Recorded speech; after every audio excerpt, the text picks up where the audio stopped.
نستغفره ونؤمن به ونتوكل عليه ونعوذ بالله من شرور أنفسنا ومن سيئات أعمالنا من يهده الله فلا مضل له ومن يضلله فلا هادي له ونشهد أن لا إله إلا الله وحده لا شريك له الذي أرسله بالحق بشيرا ونذيرا وداعيا إلى الله بإذنه وسراجا منيرا فقد قال الله تبارك وتعالى في كلامه المجيد وفرقانه الحميد أعوذ بالله من الشيطان الرجيم بسم الله الرحمن الرحيم ادفع بالتي هي أحسن فإذا الذي بينك وبينه عداوة كأنه ولي حميم وقال النبي صلى الله عليه وسلم لا تدخلون الجنة حتى تؤمنوا ولا تؤمنوا حتى تحابوا أولا أدلكم على شيء إذا فعلتموه تحاببتم أفشوا السلام عليكم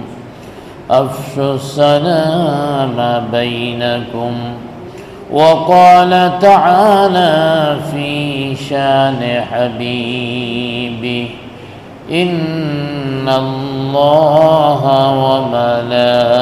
وملائكته يصلون على النبي يا أيها الذين آمنوا صلوا عليه وسلموا تسليما بلغ العلا بكماله كشف الدجى بجماله حسنت جميع خصاله صلوا عليه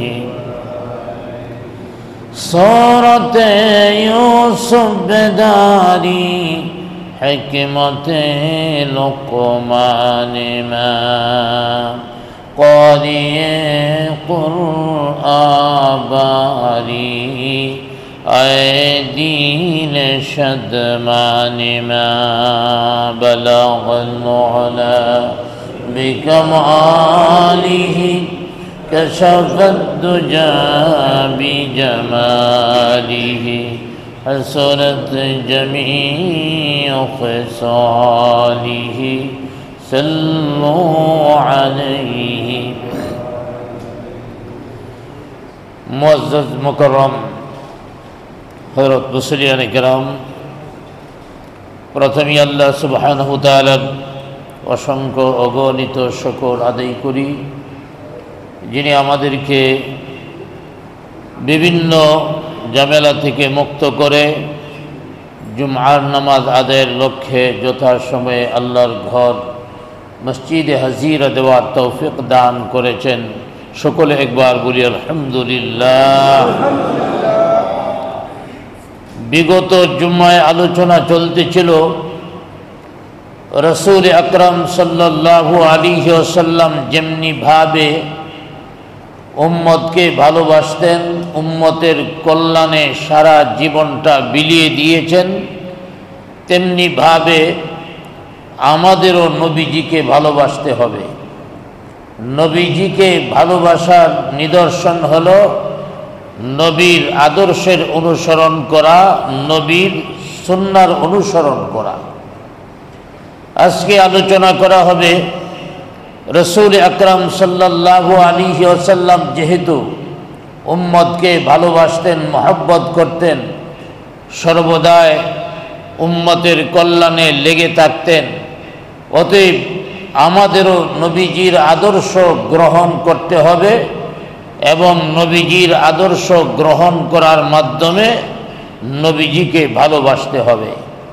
শুধু মুখে মুখে বললাম নবীজিকে ভালোবাসি, আমাদের দেশের মধ্যে এমন অনেক দল আছে যারা মুখে মুখে খুব নিজেকে আশেক রাসূল দাবি করে, সুন্নি দাবি করে, অথচ নবীজির ইশক এবং সুন্নতের কোনো নিদর্শন তাদের কাছে নেই। মনে রাখতে হবে, পরিপূর্ণ ঈমানদার হতে হলে নবীজির আদর্শ গ্রহণ করতে হবে, আল্লাহর বিধান যেমন মানতে হবে নবীজির আদর্শকেও গ্রহণ করতে হবে। শুধু মুখে বলার নাম ঈমান নয়। ঈমানের তিনটি দিক রয়েছে। এক নম্বর হলো তাসদীক বিল জিনান, অন্তর দ্বারাতে বিশ্বাস করা, আল্লাহকে এবং আল্লাহর নবীকে অন্তর দ্বারা বিশ্বাস করা। দ্বিতীয় নম্বর ইকরার বিল লিসান, জবানের মাধ্যমে স্বীকার করা। তৃতীয় নম্বর আমল বিল আরকান, আমলে পরিণত করে দেখায় দেওয়া। অতএব শুধু মুখের ঈমান যথেষ্ট নয়, পরিপূর্ণ ঈমানদার হওয়া যায় না। এই জন্যে পরিপূর্ণ ঈমানদার হওয়ার জন্যে রসূল আকরাম সাল্লাল্লাহু আলাইহি ওয়াসাল্লামের আদর্শ গ্রহণ করতে হবে। নবীজি মানুষকে ভালোবেসেছেন, আমরাও মানুষকে ভালোবাসতে হবে, পরস্পরকে ভালোবাসতে হবে, একে অপরকে ভালোবাসতে হবে। এতে লাভও আছে। আমরা যদি প্রতিটা মানুষ একজন আরেকজনকে মহব্বত করি, ভালোবাসি, তাহলে শান্তি আসবে না অশান্তি আসবে? আওয়াজ দিয়ে বলেন, শান্তি না অশান্তি?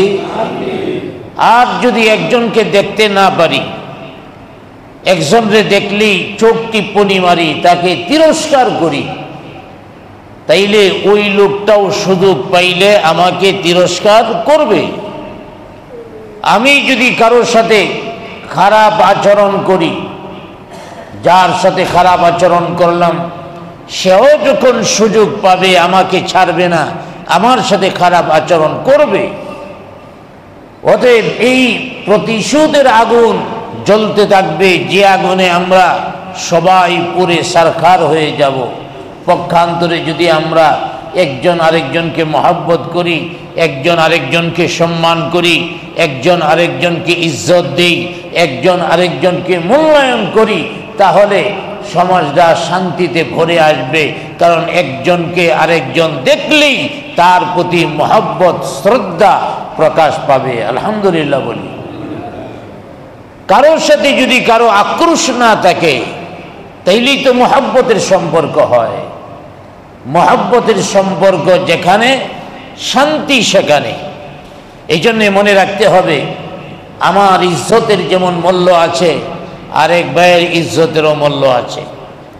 আমি যেমন আমার কল্যাণ চাই, আরেক ভাইয়ের কল্যাণ চাইতে হবে।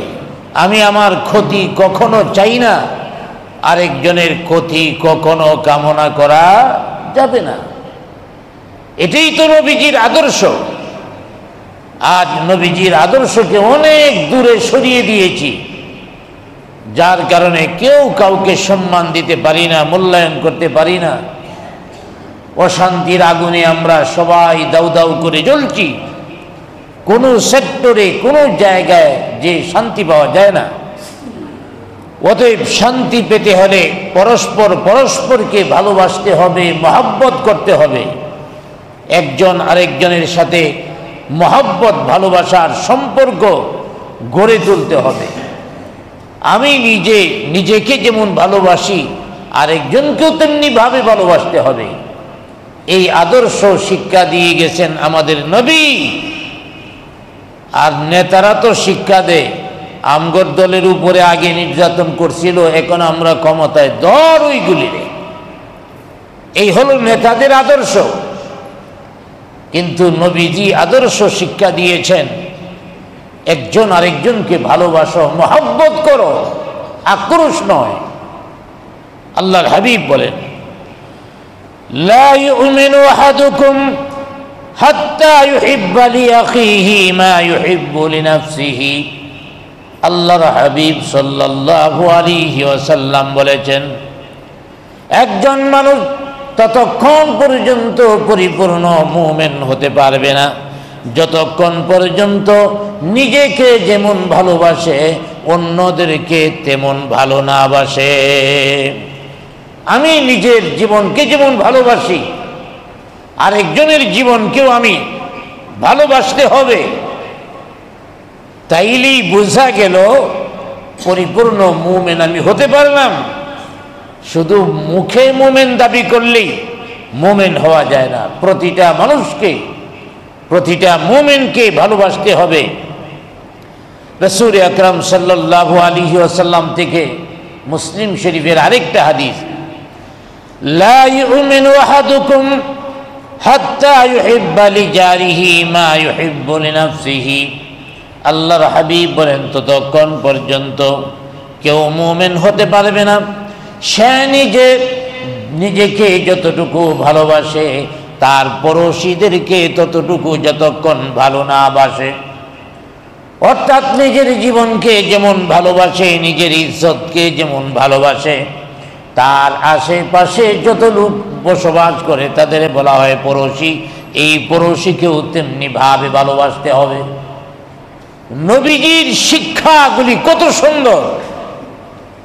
নবীজির আদর্শ গ্রহণ করতে পারি না, শিক্ষা গ্রহণ করতে পারি না, যার কারণে আমরা শান্তিও পাই না। নবীজির আদর্শ যতক্ষণ পর্যন্ত আমরা বাস্তবায়ন করতে না পারবো, শান্তি আসবে না, ঈমানদারও হতে পারবো না। রাসূল আকরাম সাল্লাল্লাহু আলাইহি ওয়াসাল্লাম শিক্ষা দিয়েছেন একজন আরেকজনকে মহব্বত করতে, ভালোবাসতে।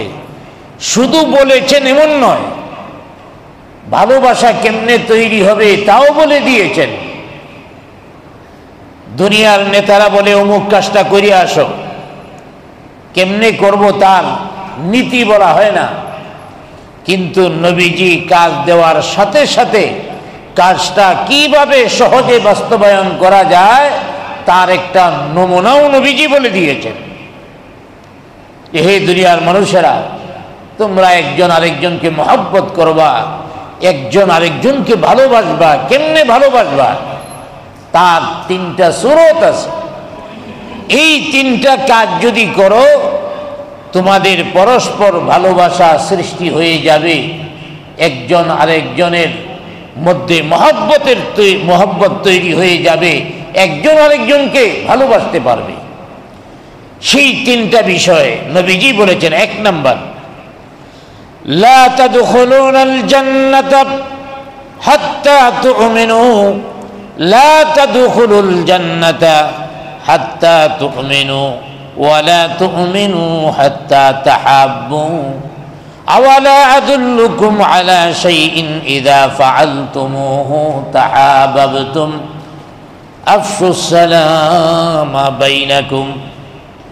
আল্লাহর হাবিব সাল্লাল্লাহু আলাইহি ওয়াসাল্লাম বলেছেন, লা তাদখুলুনাল জান্নাতা, তোমরা ততক্ষণ পর্যন্ত জান্নাতে যেতে পারবে না, হাত্তা তুমিনু, যতক্ষণ পর্যন্ত তোমরা পরিপূর্ণ মুমিন না হও।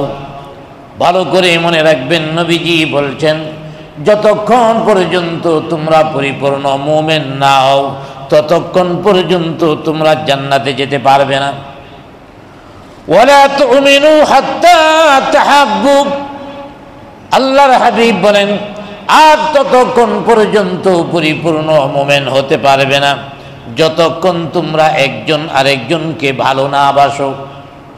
মুমিন না হলে জান্নাতে যাওয়া যায় না, আবার মুমিন হওয়া যাবে না যতক্ষণ পর্যন্ত একজন আরেকজনকে ভালো না বাসো। অতএব একজন আরেকজনকে কিভাবে ভালোবাসবা? আল্লাহর হাবিব বলেন, আওয়ালা আদুল্লুকুম আলা শাইইন, আল্লাহর হাবিব বলেন, আমি কি তোমাদেরকে কয়েকটি বিষয় বলে দেব, ইদা ফাআলতুমুহু তাহাব্বাবতুম, যা করলে তোমাদের পরস্পর মহব্বত তৈরি হবে, ভালোবাসা তৈরি হবে। আল্লাহর হাবিব এই কথা বলে আফশুস সালামা বাইনাকুম বললেন, তোমরা একজন আরেকজনকে সালাম দাও, পরস্পর সালামের প্রসার ঘটাও। একজন আরেকজনকে সালাম দাও, তাহলে মহব্বত, পরস্পর মহব্বত তৈরি হবে। সালাম দিলে মহব্বত তৈরি হয়, এটা কেমন কথা? আমরাও তো সালাম দিই, মহব্বত তৈরি হয় না। এর কারণটা কি? সালামের কি অর্থ, সালাম আমি কেন দিচ্ছি, এই বিষয়টি আমাদের জানা নাই।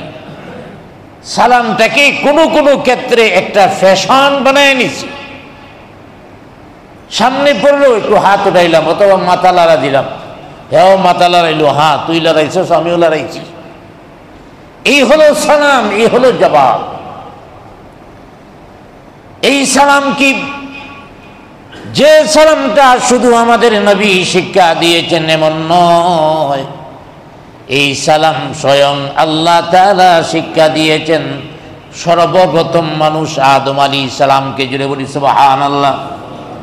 সালাম কিন্তু শুধু আমাদের নবীর জামানা থেকে নয়, আল্লাহ তাআলা হযরত আদম আলাইহিস সালামকে সৃষ্টি করে বললেন, হে আদম, ওই যে লোকগুলি বসা আছে তাদের কাছে যায় তুমি এই শব্দটা বলিও, আসসালামু আলাইকুম। আদম আলাইহিস সালামকে আল্লাহ পাক বলেছেন, তুমি এই লোকগুলিকে যায় সালাম দিবা। এই লোকগুলি কারা ছিল? এই লোকগুলি ছিল আল্লাহর তৈরি ফেরেশতা হযরত আদম আলাইহিস সালাম এবং তার সন্তান।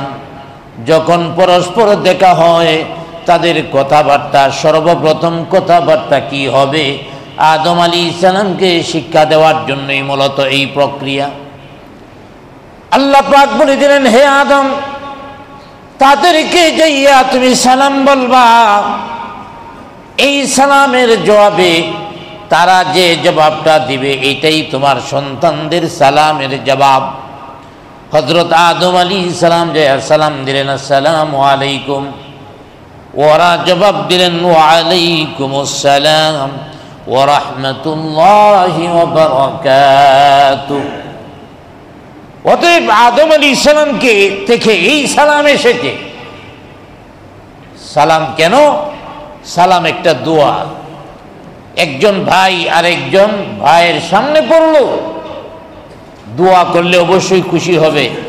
একজন যদি আপনার সামনে পড়ে আর আপনি বলেন যে ভাই, আল্লাহ পাক আপনার টাকা পয়সা বাড়ায় দেখ, চাকরির মধ্যে প্রমোশন দেখ, এবং আপনার সুন্দরী একটা বউ দিয়া দেখ, তাহলে লোকটা খুশি হবে না বেজার হবে? আওয়াজ দিয়ে বলেন, খুশি না বেজার? অথচ সালামের ভিতরে রয়েছে এর চেয়ে আরো কল্যাণের দোয়া, আসসালামু আলাইকুম, তোমার উপরে শান্তি বর্ষিত হোক। এই শান্তিটা কি? দুনিয়ার মধ্যে যত মানুষ কাজ করে শান্তির জন্য কাজ করে, কেউ দুনিয়ার শান্তির জন্যে, কেউ আখিরাতের শান্তির জন্যে, কেউ দুনিয়ার শান্তির জন্যে ব্যবসার মধ্যে অনেক সময় কাটায়, চাকরির মধ্যে অনেক সময় কাটায়। কেন?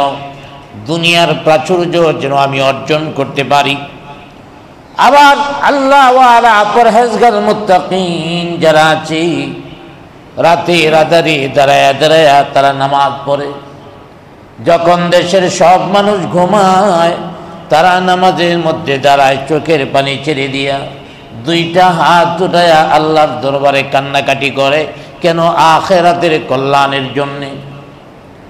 আমার ভাইয়েরা, আমরা দুনিয়ার কল্যাণে অথবা আখিরাতের কল্যাণে কাজ করে থাকি, কোনো না কোনো কল্যাণের জন্য কাজ করে থাকি। সালাম দিলাম মানে এর অর্থ হলো আমি আপনার দুনিয়ার কল্যাণ এবং আখিরাতের কল্যাণ, উভয় জগতের কল্যাণ আমি কামনা করি। সুবহানাল্লাহ বলেন। শুধু দুনিয়া নয়, শুধু আখিরাতও নয়। আমি বাংলাতে কয়েকটা কথা বললাম, এই অল্প কথা খুশি হয়ে যায়। আপনারে আল্লাহ পাক টাকা পয়সা দেয়া দিক, আল্লাহ পাক আপনাকে সন্তানাদি বেশি দিক, এভাবে দোয়া করলাম, অল্প দোয়া। আর সালাম এর ভিতরে এত কল্যাণ, পৃথিবীর সমস্ত কল্যাণ, আখিরাতের সমস্ত কল্যাণ এই সালামের ভিতরে আল্লাহ পাক ঢুকাইয়া দিয়েছেন। আলহামদুলিল্লাহ বলি। তাইলে এই সালামটা যদি বুঝা দিতে পারতাম, আমি তাকে সালাম দিচ্ছি মানে দুনিয়া আখিরাত উভয় জগতের কল্যাণ কামনা করছি, তাইলে তার প্রতি আমার মহব্বত জন্ম নিত। যাকে সালাম দিয়েছি তিনিও যদি বুঝতো আরে এই লোকটা আমার দুনিয়ার আখিরাতের উভয় জগতের কল্যাণ কামনা করছে, অতএব আমিও তো তার জন্যে এই কল্যাণ কামনা করার দরকার, বুঝে যখন সালামের জবাবটা দিত অবশ্যই মহব্বত পরস্পর বাড়ত। এই জন্যে সালামটা বুঝে দিব, সালামের দিকে লক্ষ্য করেই সালাম দিব, সালামের দিকে লক্ষ্য করেই সালামের জবাব দিব। অতএব সালাম হলো একটা শান্তির দোয়া, উভয় জগতের কল্যাণ যার মধ্যে আছে। এই জন্যে কোনো কাফেরকে সালাম দেওয়া যায় না, কোনো কাফেরের সালামের জবাবও নেওয়া যায় না। কারণ সালামের ভিতরে শুধু দুনিয়ার কল্যাণ নয়, আখিরাতের কল্যাণও নিহিত রয়েছে।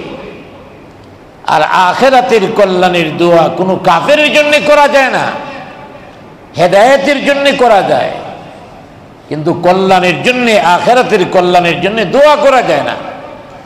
এই জন্য আমরা কোনো অমুসলিমকে সালাম দেব না, কোনো অমুসলিমের সালামের জবাবও দিব না। কারণটা হলো সালাম হলো একজন আরেকজনের সাথে মহব্বত তৈরি করার জন্যে, ভালোবাসা তৈরি করার জন্যে। অমুসলিমদের সাথে মহব্বতের ভালোবাসা তৈরি করার জায়েজ নাই। ভালো করে একটা জিনিস মনে রাখবেন, অমুসলিমদের সাথে আমাদের সামাজিক সম্পর্ক থাকবে, রাষ্ট্রীয় সম্পর্ক থাকবে, কিন্তু অন্তরের মহব্বত যেটা, এটা থাকবে শুধু মুমিনদের মধ্যে। মুমিনদের পরস্পর অন্তরের মহব্বত থাকবে, কিন্তু অমুসলিমদের সাথে অন্তরের মহব্বত থাকবে না। এই জন্য তাদেরকে সালামও দেওয়া যায় না, তাদের সালামের উত্তরও দেওয়া যায় না, তবে তাদের পূজা মণ্ডপে দেয়া শরীক হওয়া যায়। আওয়াজ দিয়ে বলেন, পূজা মণ্ডপে দেয়া শরীক হওয়া যায়? যেখানে সালামই দেওয়া যায় নাই, সালাম দিলে সালামের জবাব দেওয়া জায়েজ নাই, পূজা মণ্ডপে কোন লজ্জায় যান? একজন হিন্দু তো আমাদের মসজিদের মধ্যে কোনোদিন আসে না, মসজিদ বাদে দিলাম, প্রতিদিন নামাজ হয়, সপ্তাহে জুমা হয়, দুইটা ঈদ, বছরে দুইটা ঈদ। আমাদের দেশের মধ্যে হিন্দু ভাইয়েরা কম, অতএব মুসলমান যেহেতু বেশি, আমাদের খুশিটা বেশি হওয়ার দরকার। অতএব অমুসলিমরা আমাদের এখানে আসার দরকার ছিল। আচ্ছা, ঈদের দিন কোনো হিন্দু ঈদের জামাতে আসে? আওয়াজ দিয়ে বলেন, আসে? তাহলে আপনারা কোন লজ্জায় যান? সামান্য লজ্জা কি আপনাদের নাই? সামান্য বিবেক কি নাই? কেন তাদের পূজার মধ্যে আমরা যাব? হ্যাঁ, তারা তাদের পূজা করুক, প্রয়োজনে নিরাপত্তার ব্যবস্থা করে দেন, সেটাতেও আমরা একমত। কেউ তাদের ধর্মীয় উপাসনা করবে, হোক তারা বাতিল ধর্মের, কিন্তু আমরা জোর করে কাউকে ধর্মান্তরিত করতে পারি না। ইসলাম এই অনুমতি দেয়নি। ইসলাম অনুমতি দিয়েছে একটা দেশের মধ্যে বহু জাতি থাকতে পারে, ওরা ওদের ধর্মীয় কাজগুলি স্বাধীনভাবে করবে, অসুবিধা নাই। আপনি কোন লজ্জায় যান? আবার তাদেরকে খুশি করার জন্যে শুধু ভোটের রাজনীতি, তাদেরকে খুশি করার জন্য বলেন ধর্ম যার যার, উৎসব সবার। নাউযুবিল্লাহ বাড়ি যেয়ে বলবেন। আমরা ভাবতাম শুধু আগেরটাই মনে হয় কয়, এখন দেখি না আগেরটাই না, এখনেরটাও কয়, এখনের গুলিও বলে যে ধর্ম যার যার, উৎসব সবার। এর চেয়ে আশ্চর্য এবং বুকামি, মূর্খতা কথা আর কিছু হতে পারে না। এই কথাটা হলো এমন, পকেট আমার, টাকা সবার। জুড়ে বলেন টাকা সবার, মানে পকেট যার যার আর টাকা সবার। এমন বাড়ি যার যার, মনে করেন আপনার বাড়ি আপনার, বাড়ি যার যার, ওখানে যাইয়া দখল নেওয়ার অধিকার সবার।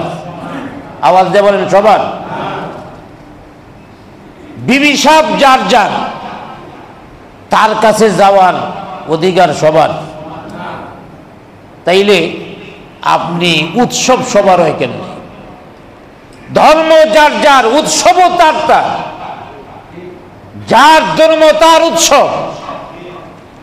আমরা ঈদের দিনে খুশি আনন্দ পালন করি, কোনো হিন্দু আসে না, হিন্দু আসার দরকারও নাই, আসুক আমরা চাইও না, কামনাও করি না।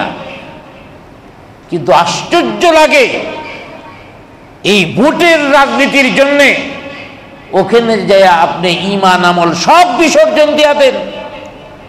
ওখানে যায় বলেন ধর্ম যার যার, উৎসব সবার। আবার রাতের অন্ধকারে মন্দির পুরাইয়া দেন।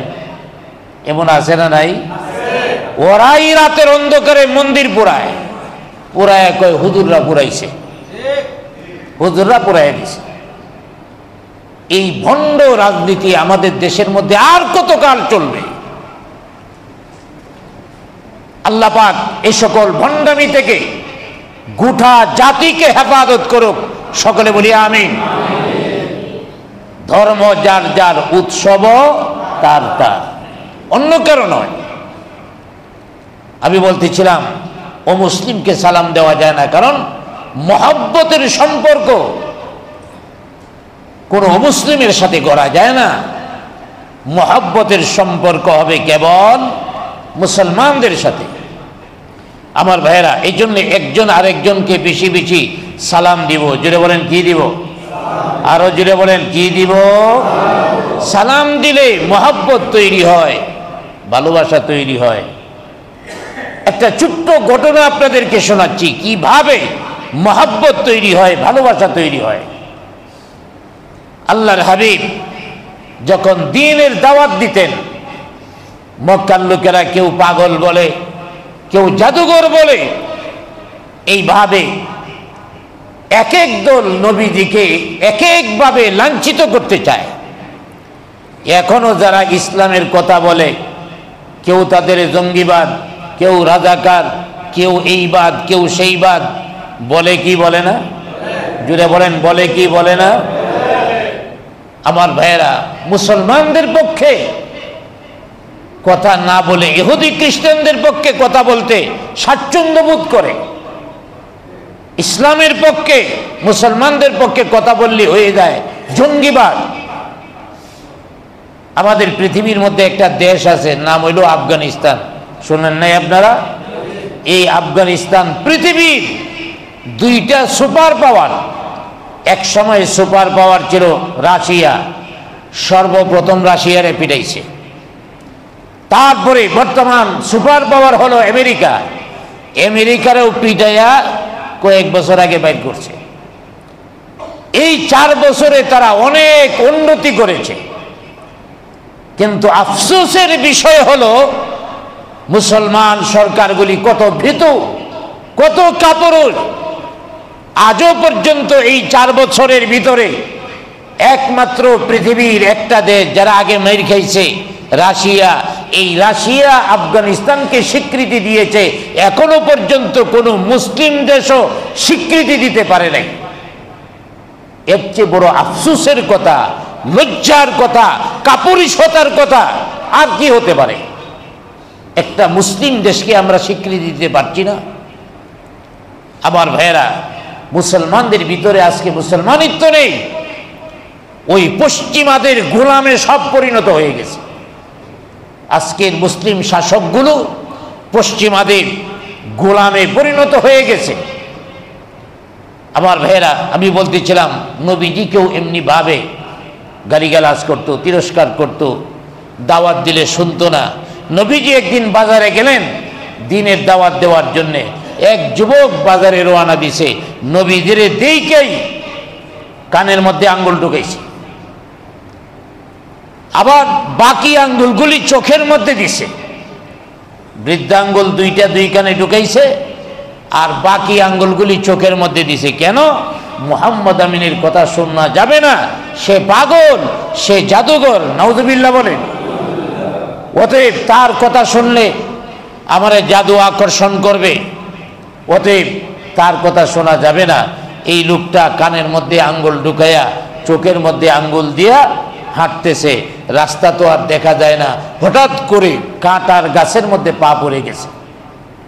তদানীন্তন সময়ে জুতাও তো ছিল না, আর আরবের যে কাঁটার গাছগুলি খুব শক্ত, কয়েকটা যখন পাওয়া যায় বিনছে, আপনারাই বলেন পায়ের মধ্যে যদি কাঁটা বিঁধে হাত কি আর চোখ আর মুখের কাছে থাকে? কানের মধ্যে আর চোখের মধ্যে থাকে না। ওই কাঁটা গোলার জন্য হাত পায়ের কাছে নিছে, আর এই দিক দিয়া নবীজি কথা বলতেছিলেন, এই কথাগুলি তার কানের মধ্যে এসে পৌঁছে গেল। সুবহানাল্লাহ বলেন। নবীজি তখন কি বলতেছিলেন? হ্যাঁ মক্কার যুবকেরা, আমি জানতে পেরেছি মক্কা প্রত্যেকটা ঘরে ঘরে অশান্তির আগুন দাউ দাউ করে জ্বলছে, কোনো ঘরের মধ্যে শান্তি নাই। স্বামী স্ত্রীর মধ্যে ঝগড়া মারামারি, স্বামী স্ত্রীর মধ্যে ঝগড়া মারামারি লেগেই চলছে।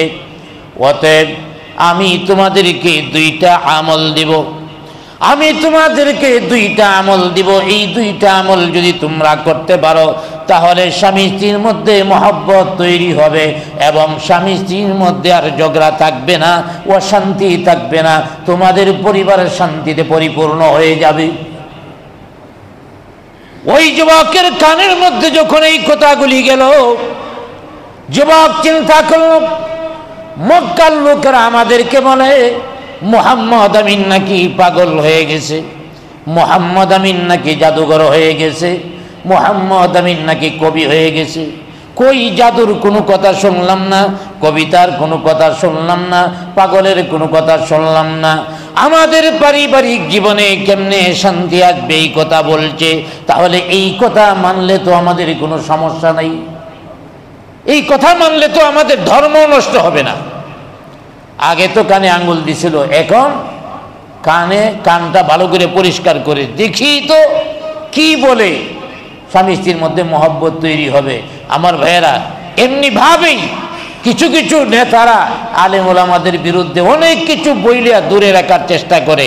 কোনো কারণে যখন আলেমদের কাছে আসে, আইসা দেখে আহারে এতদিন পর্যন্ত যে নেতার পিছনে রাজনীতি করেছি ওই নেতা ভণ্ড ছাড়া আর কিছু না, আর তার বিরুদ্ধে যা বলেছে সব মিথ্যা। ঠিক কিনা দূরে বলে? তো ওই লোকও তাই মনে করলো, তার বিরুদ্ধে কি বলছে আর আমরা কি শুনছি, ঠিক দেখি তো কি বলে। সে ওদের মনোযোগ দিয়ে শুনতেছে, কারণ আছে হেও ওই বাজারে রওনা দেওয়ার আগে বিবি সাহেবের সাথে মারামারি করে আসছে। বিবি সাহেবরে দিছে ঘুষি একটা, আবার বিবি সাহেবও দিছে, যাক ঘুষাঘুষি করিয়া বাজারে রওনা দিছে। এখন হে চিন্তা করলো বাজারে আমি পরে আগে দেখি কি বলে দুইটা আমল করব। আল্লাহর হাবিব বলেন, ও মক্কার যুবকেরা, দুইটা আমল যদি করতে পারো তোমাদের স্বামী স্ত্রীর মধ্যে মারামারি থাকবে না, তোমাদের পারিবারিক জীবনে আরো শান্তি থাকবে না। এক নম্বর আমল, তোমরা যখন বাড়িতে যাইবা ঘরের দরজায় ঢোকার আগে তোমরা স্ত্রীকে সালাম দিবা। সুবহানাল্লাহ বলেন। ঘরে ঢোকার সময় কি বলতে হয়? আরো জোরে বলেন, কি বলতে হয়? এমনকি ঘরের ভিতরে যদি কেউ না থাকে আপনি তালা দেওয়া থাকে, তালা খুইলিয়া ঢোকার সময় সুন্নত সালাম দেওয়া, কারণ ঘরের ভিতরে ফেরেশতাও থাকতে পারে। আল্লাহর হাবিব বললেন, এক নাম্বার হলো তোমরা যাইয়া স্ত্রীকে সালাম দিবা। যুবক মনে মনে বলে, এক নাম্বার কাজটা তো সহজ, কোনো টাকা টুকা লাগবে না, দেখি দ্বিতীয় নাম্বার কি আমল বলে। আল্লাহর হাবিব বলেন, দ্বিতীয় নাম্বার আমল হলো যখন খাবার খাইবা, যখন খাবার খাইবা একসাথে এক প্লেটে স্বামী স্ত্রী দুইজন খাইবা। সুবহানাল্লাহ বলেন।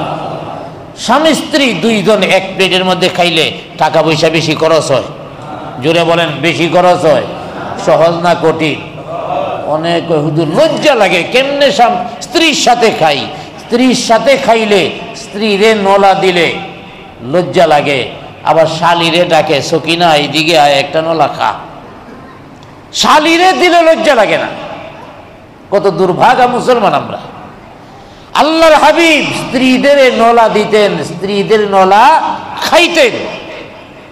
হাদিসের মধ্যে আসছে আল্লাহর হাবিব হযরতে আয়েশা সিদ্দিকা রাদিয়াল্লাহু তাআলা আনহার হুজরাত থেকে মসজিদে নববীতে প্রবেশ করবেন। এমন সময় আয়েশা রাদিয়াল্লাহু তাআলা আনহা মুখটা নাড়াচ্ছেন, কি যেন তার মুখে আছে। আল্লাহর হাবিব বলেন, হে আয়েশা তুমি কি খাইতেছো? আয়েশা রাদিয়াল্লাহু তাআলা আনহা হা করে মুখটা দেখালেন, দেখলেন ছোট একটা হার। আল্লাহর হাবিব তার মুখ থেকে হারটা নিয়া নবীজির মুখের ভিতরে ঢুকায়া চিবাইতে চিবাইতে মসজিদে নববীতে চলে গেলেন। জুড়ে বলি সুবহানাল্লাহ। মহব্বত যেখানে বাড়বে ওখানে যায় না। আর আমগর বাংলাদেশের যুবকরা মহব্বত বাড়ায় কেমনে? ওই ওরে লইয়া সিনেমা হল দেখতে যায়, মহব্বত বাড়ানোর লেগে সিনেমা দেখতে যায়। এখন সিনেমার নায়িকা যখন আইছে তখন ওই লোকে মনে মনে কয়, হারে কত সুন্দর মহিলাটা, এইটা যদি আমার বউ হইতো জীবনটা ধন্য হইতো, আমি যে কি ফেরত নিয়ে পড়লাম। আবার কিছুক্ষণ পরে যখন নায়ক আসলো, স্ত্রী বলে, আহারে কি সুন্দর বেড়া, এইটা যদি আমার স্বামী হইতো আমার জীবনটা কাজে লাগতো। আমার যে কার সাথে বিয়ে হয়েছে এটা হাসে না কান্দে, কিচ্ছু বোঝা যায় না। মহব্বত বাড়তেছে না কমতেছে? জোরে বলেন, বাড়তেছে না কমতেছে? আল্লাহর হাবিব দুইটা আমল দিলেন। যুবক চিন্তা করলেন, আগে বাড়িতে যাব, বাজারে পরে যাব, বাড়িতে যাইয়া আগে সালাম দিব, এক প্লেটের মধ্যে খাবো। যদি মহব্বত তৈরি না হয় তাহলে আইসা মোহাম্মদ আমিনকে ধরব। এখনো বিশ্বাস হয় নাই, যাচাই করার জন্য বাড়ির দিকে রওনা দিয়েছে। এই দিক দিয়ে বিবি সাহেবের শরীরে মাইরটা একটু বেশি পড়ছিল, সমান সমান দিতে পারে নাই। এই জন্য হে চিন্তা করছে, মাইরের দিক দিয়ে যেহেতু পারলাম না, ওইটারে মাইরিয়া বাবার বাড়ি চলে যাবো। বিষ আইনে রেডি করে রাখছে, খাবারের সাথে মিশায়া বিষ দিয়ে আরে মেরে ফেলাম। বাস বিষ আনছে, রেডি করে রাখছে। হে বাড়িতে আসছে, আইসা দরওয়াজার সামনে দাঁড়ায় সালাম দিছে, আসসালামু আলাইকা। তিনি যখন সালাম দিলেন, জবাব আসলো ওয়া আলাইকা সালাম। স্ত্রী মনে মনে ভাবে, ব্যাপার কি, কোনোদিন আমাকে সালাম দেয় না। অন্যদিন তুফানের মতো গালিগালাজ করতে করতে বাড়িতে আসে, আজকে আমারে সালাম দিছে, আল্লাহ জানে মাইরের মিটার বাড়ায় দেয় কিনা। কিন্তু বিবি সাহেব মনে মনে কয়, এরে বিষ খাওয়াইলে ব্যবহারটা ভালো করতে হবে, অন্যথায় সন্দেহ করতে পারে। বিবি সাহেব মধুর কণ্ঠে সালামের জবাব দিলেন, আর বললেন, হ্যাঁ স্বামী যান, বাজারে যান নাই, কি ব্যাপার ফিরে আসলেন, কারণটা কি? স্বামী বলল, বাজারে পরে যাবো, পেটের মধ্যে খোদা, খাবার নিয়ে আসো। স্ত্রী মনে মনে চিন্তা করলো, ভালোই হয়েছে, জনমের বাজারে যাওয়ামো, খাইতেই তো খাওয়াবো। খাবারের সাথে বিষ মিশায়া স্বামীর সামনে আইনা দিছে, আর হাত বাঁকা দিয়া বাতাস করে। স্বামী মনে মনে কয়, মাত্র একটা আমল করলাম, অন্যদিন খাবারের কথা বললে আধা ঘন্টা পরে আনে, আজকে সাথে সাথে নিয়ে আসলো। বোঝা গেল একটা আমল করছি, মহব্বত কিছুটা বাড়ছে, দ্বিতীয় আমলটা করলে মহব্বত বেশি হয়ে যাবে। আর স্ত্রী মনে মনে ভাবলো, সুন্দর আচরণ যদি না করি খাওয়াতে পারবো না। খাবারের সাথে বিষ মিশায়া সামনে এনে দিছে, খান। এবার স্বামী কয় লগে তুইও খা। বিবি কয় সর্বনাশ, বিষ যে মিশাইলাম টের ভায়া পালাইলো কিনা, অন্যথায় আমারে খাইতে কয় কেন, এত জীবনেও আমারে খাইতে কয় নাই। বিবি কয় না আমি এখন খাবো না, স্বামী কয় না খা, হ্যাঁ কয় না, এ কয় খা। চলছে অনেকক্ষণ পরে স্ত্রী কয় আমার পেটে ক্ষুধা নাই, এখন খাবো না। স্বামী বলতেছে কয় অল্প খাও। বিবি সাহেব মনে মনে কয় অল্প খাইলেও তো এটা বিষ, কোনটা হয় বলা যায় না, না আমি খাবো না। এবার স্বামী বলল ঠিক আছে তুমি যদি না খাও আমিও খাবো না, রেখে দিলাম, যখন তুমি খাইবা তখন আমিও খাবো, দুইজন একসাথে ছাড়া খাবো না। স্ত্রী বুঝতেই পারলেন বিষ মিশাইছি, এটা বুঝে নাই, অন্য কারণ হতে পারে। স্ত্রী ডাক দিয়া বলে হ্যাঁ স্বামী যান, এত বছর পর্যন্ত হয়েছে, বিবাহ হয়েছে, কোনোদিন তো আমাকে একসাথে এক প্লেটে খাবার খাওয়ার জন্য বলেন নাই, আজকে একসাথে খাবার খাওয়ার জন্য বলতেছেন, কারণ কি? স্বামী বলল আব্দুল্লাহর পোলা মোহাম্মদ আমিন সবাই যার বিরুদ্ধে বলে, তিনি বলেছেন যে দুইটা আমল করলে স্বামী স্ত্রীর মধ্যে মহব্বত তৈরি হবে, ভালোবাসা তৈরি হবে। আমি চাই না তোর সাথে মারামারি হোক, ঝগড়া হোক, কিন্তু কেন জানি হয়ে যায়। এবার স্ত্রী বলল স্বামী যান, আমিও তো চাই না আপনার সাথে মারামারি হোক, ঝগড়া হোক, ঠিক আছে এক প্লেটের মধ্যে খাইতে রাজি আছি, আপনি সামান্য অপেক্ষা করেন, আমি নতুন করে প্লেটে খাবার সাজায় নিয়ে আসি। স্বামী বলতেছে রাজি যেহেতু হইছ আর সময় নষ্ট করে লাভ নাই, লও এইটাই খাই। স্বামী ভাবতেছে মহব্বত বাড়তেছে, মনে হয় উন্নত মানের খাবার আনবে, এই জন্য বলতেছে এইটাই খাই। স্ত্রী বলল হ্যাঁ স্বামী যান, চোখের পানি জর্জর করে স্ত্রীর চোখ দিয়া পড়ছে, আর বলে হে স্বামী যান, আমি আর এখন কিছু গোপন করব না, গোপন করব না। এই খাবার যদি আপনি এখন একাও খাইতে চান, আপনাকে আমি দেব না, কারণ এই খাবারের মধ্যে আমি বিষ মিশাইছি, খাবার খেলে আপনি মারা যাবেন। আপনাকে মারার জন্য বিষ মিশিয়েছিলাম, আপনি সামান্য অপেক্ষা করেন, আমি যাইয়া এই খাবারের পরিবর্তে ভালো খাবার নিয়ে আসি। স্বামীর চোখ দিয়া যার যার করে পানি পড়ছে, আর ডাক দিয়া বলে ও স্ত্রী যান, না না খাবার পরে আনবা, খাবার পরে আনবা, আগে চলো আব্দুল্লাহর পোলা মোহাম্মদ আমিনের বাড়িতে যাই। যার দুইটা কথা শোনার কারণে আজ নিশ্চিত মরণ থেকে বেঁচে গেলাম, তার সবগুলি কথা যদি শুনি তাহলে আমাদের জীবনটা, দুনিয়ার জীবনটাই জান্নাতি জীবন হয়ে যাবে। সালামের কারণে মহব্বত তৈরি হয়। এই সালাম সবাই সবাইকে দিব, রাজি আছেন? আরো আওয়াজ দিয়ে বলেন রাজি আছেন? আজকে যায় বিবি সাহেবের সালাম দিবেন, রাজি আছেন? বিবি সাহেব খুশি হয়ে যাবে, মাশাআল্লাহ আজকের ওয়াজটায় স্বামীরে ধরছে, বিবি সাহেব খুশি হয়ে যাবে, মহব্বত তৈরি হয়ে যাবে। এই জন্য আমি বলতেছিলাম দ্বিতীয় নাম্বার নবীজি বলছেন সালাম দাও, বেশি বেশি সালাম দাও, তাইলে মহব্বত জমবে। আমি তিনটা বিষয় বলতেছিলাম যে নবীজি বলছেন তিনটা বিষয় তোমরা করো, যে তাহলে পরস্পর মহব্বত সৃষ্টি হয়ে যাবে। এক নম্বরে হলো সালাম, আর দ্বিতীয় নম্বর হলো হাদিয়া। একজনের সাথে আরেকজনের মহব্বত বাড়বে। দ্বিতীয় নাম্বার কাজটা কি? হাদিয়া। আল্লাহর হাবিব বলেন তাহাদাউ তাহাব্বু, হাদিয়া দাও, তোমাদের মধ্যে মহব্বত বাড়বে। দোয়া চাওয়ার দরকার নাই, হাদিয়া দিলে দোয়া এমনি বেরিয়ে যাবে। একজন আরেকজনকে যখন হাদিয়া দিবে তখন এমনিতেই দোয়া বের হবে, না চাইলেও দোয়া এসে যাবে। কারণ নবীজি বলছেন মহব্বত বাড়বে, যার প্রতি মহব্বত বাড়বে তার প্রতি তো দোয়া যাবে। হাদিয়ার প্রচলনটা তো এখন বন্ধের মতোই। আগেকার যুগে গ্রাম অঞ্চলে দেখতাম একটা লাউ হয়েছে, হুজুরের বাড়িতে পাঠিয়ে দিছে, বাগানের মধ্যে একটা লাউ হয়েছে প্রথম, পাঠাইয়া দিছে। গাছের মধ্যে প্রথম ফল ধরছে, হুজুরের লেগে পাঠাইয়া দিছে। তো এই হাদিয়া শুধু হুজুরকে নয়, পরস্পর পরস্পরকে দিতে হবে। হাদিয়া দিবেন, মহব্বত বাড়বে। এই জন্য নবীজি বলছেন হাদিয়া দাও। এমনকি হাদিয়া দিলে অন্তরের ময়লা দূর হয়ে যায়। তাহাদাউ ফাইন্নাল হাদিয়াতা তুযহাবু হারাস সুদূর।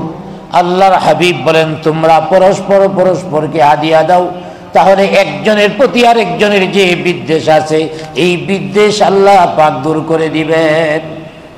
একজন আরেকজনকে হাদিয়া দেওয়া।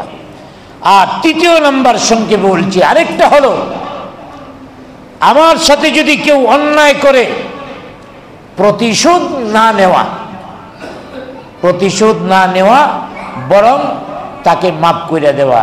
খারাপ বিষয়টাকে ভালো দিয়া প্রতিহত করা। একজন আপনাকে গালি দিছে, তারে গালি না দিয়া ভাই কেমন আছেন, ঠিক আছে, আপনি গালি দিয়া যদি আমার শান্তি পান অসুবিধা নাই, তারে আরো ভালো কথা শোনায় দিবেন যে আপনার জন্য আমি কল্যাণ কামনা করছি। আল্লাহ রাব্বুল আলামিন কোরআনুল কারীমের মধ্যে এই বিষয়ে বলেছেন, ইদফা বিল্লাতি হিয়া আহসান فإذا الذي بينك وبينه عداوة كأنه ولي حميم।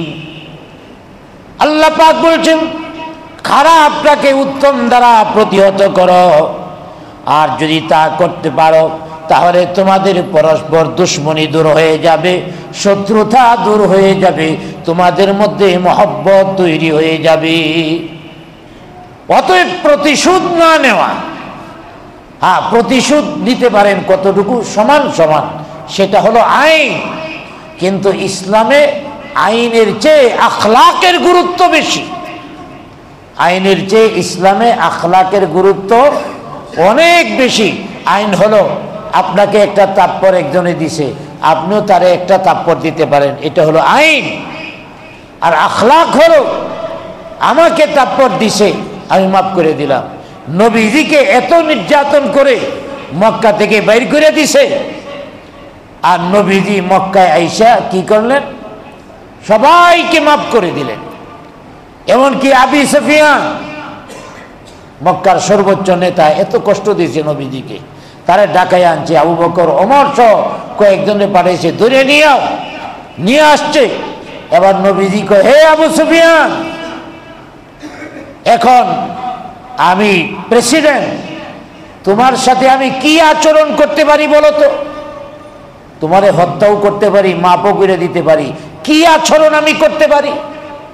এবার আবু সুফিয়ান মাথাটা নিচু করিয়া কয়, শ্বশুরের সাথে যেমন আচরণ করার দরকার এইটাই করেন। শ্বশুরের সাথে কি কঠোর আচরণ করা যায়? আল্লাহর হাবিব বলেন, হে আবু সুফিয়ান, আল্লাহর জন্য আমি আপনাকে ক্ষমা করে দিলাম। শুধু আপনাকে নয়, যারা আপনার বাড়িতে আশ্রয় নিবে এবং নিজ নিজ ঘরে আশ্রয় নিবে, আমি সবাইকে মাফ করে দিলাম। জোরে বলি সুবহানাল্লাহ। সবাইকে নবীজি মাফ করে দিয়েছে। এমনকি কিছু লোক বাইকে চলে গেছে, যে অপরাধ করছি, মানুষ তো বুঝে যে অপরাধ করছি, ওতে পরবর্তী প্রজন্মটা যদি হেদের মতো হয় তাইলে উপায় নাই, এই জন্য পালায়া যায় অনেকেই। মক্কার কিছু নেতাও পালাইছে। এক বৃদ্ধা পালায়া যায়, গাড়ি নিতে পারতেছে না। নবীজি কয়, মা কই যান? কয়ে, জানো না আব্দুল্লাহর গোলাম মুহাম্মদ মক্কা দখল করে নিছে, তার ভয়ে মক্কা থেকে পালায়া যাইতেছি। কয়, এত বড় গাড়ি আমার মাথায় দেন। কয় না, আবার পয়সা চাইবানি? কয় না, পয়সা যাবো না। যাইতেছে, এবার ওই পাহাড়ের সামনে দেয়, কয় এনি রাখো গাটুরি। এবার ওই আমাদের নবী জিজ্ঞেস করে, আচ্ছা না মুহাম্মদ আমিনকে কোনোদিন দেখছেন? কয় না, কোনোদিন দেখি নাই। তার চরিত্র কেমন? চরিত্র খুব ভালো, উচ্চ বংশের মানুষ, কোনো দিক থেকে কোনো সমস্যা নাই। কয় তাইলে আপনি যে পলায়া যাইতেছেন, আপনাদের কি পাইলে মারবে? কয় না, এটাও করবে না, তাহলে পলায় যান কেন? পলায় যাইতেছি, নতুন ধর্ম প্রচার করবে, এই ধর্ম আমাদের কাছে ভালো লাগে না, এই জন্যে পলায় যাইতেছি। কিন্তু ওই লোক প্রতিশোধ নেয় না। এবার বুড়ি ডাক দিছে, এই নাতিপুতি পাহাড়ে আশ্রয় নিত, আসো। ওরা বাইরেছে, বাইরিয়ে বুড়িরে কয়, বুড়ি তোর মতো এত খারাপ আগে আর কোনো মানুষের দেখি নাই। আমরা যে লোকটার কারণে পলায়া পাহাড়ে আসলাম, আর তুই বুঝি ওরে নিয়া আমগরে ধরার লাগিয়ে আইছ। আসলে তো ধরার জন্য যায় নাই। বুড়ি ডাক দিয়া বলেন, ওই লোকটাকে যুবকরা বলল, যার বয়ে পাহাড়ে আশ্রয় নিয়েছি তিনি তো মুহাম্মদ আমিন। এবার বুড়ি একবার আকাশের দিকে তাকায়, আরেকবার যুবকদের দিকে তাকায়, আর বলে, হে যুবকেরা, তিনি যদি আল্লাহ নবী হয়ে থাকেন, তিনি যদি মুহাম্মদ আমিন হয়ে থাকেন, আমার অন্তরের মধ্যে বিন্দু মাত্র সন্দেহ নাই তিনি যে আল্লাহর নবী। আমি কালিমা পড়ে মুসলমান হয়ে গেলাম। অতএব তোমাদেরও উচিত কালিমা পড়ে মুসলমান হয়ে যাওয়া। এই তো ছিল নবীজির আদর্শ। অতএব আমরা কি করব? আমরা আখলাকটাকে প্রাধান্য দিব। কেউ অন্যায় করছে তাই বলে তারে আবার নিজেরা মারা যাবে না। হ্যাঁ, এতটুকু হতে পারে, বিচার যদি চান বিচার হবে, আদালতে বিচার হবে, তবে আইন নিজের হাতে তুলে নেওয়া যাবে না। যতটুকু অন্যায় করছে এতটুকুই বিচার করতে হবে, এর চেয়ে বেশি করা যাবে না। আখলাকটাকে প্রাধান্য দিছে কেন? একজনকে যদি একটা থাপ্পড় দেন, আপনি প্রতিশোধ হিসাবে তাকে আরেকটা থাপ্পড় দিতে পারবেন, তবে শর্ত হলো ওই যতটুকু জুড়ে দিছে আপনি এতটুকু জুড়ে দিতে পারবেন, এর চেয়ে বেশি দিতে পারবেন না। এর চেয়ে বেশি জুড়ে যদি দেন তাইলে ওর উপরে জুলুম হয়ে যাবে। তাইলে একজনকে আরেকজনের থাপ্পড় দিলে কি মাইপে দেওয়া যায় নাকি? মাইপে একজনকে আরেকজনে মারা যায় না। এই জন্য উত্তম হলো আখলাক, অর্থাৎ মাফ করে দেওয়া। মাফ করে দিলে আর জুলুমের কোনো আশঙ্কা থাকে না। আসুন আমরা নবীজির এই আদর্শ নিজেদের মধ্যে গ্রহণ করি, একজন আরেকজনকে ভালোবাসি। আল্লাহ পাক আমাদেরকে তৌফিক দান করুক, সকলে বলি আমিন।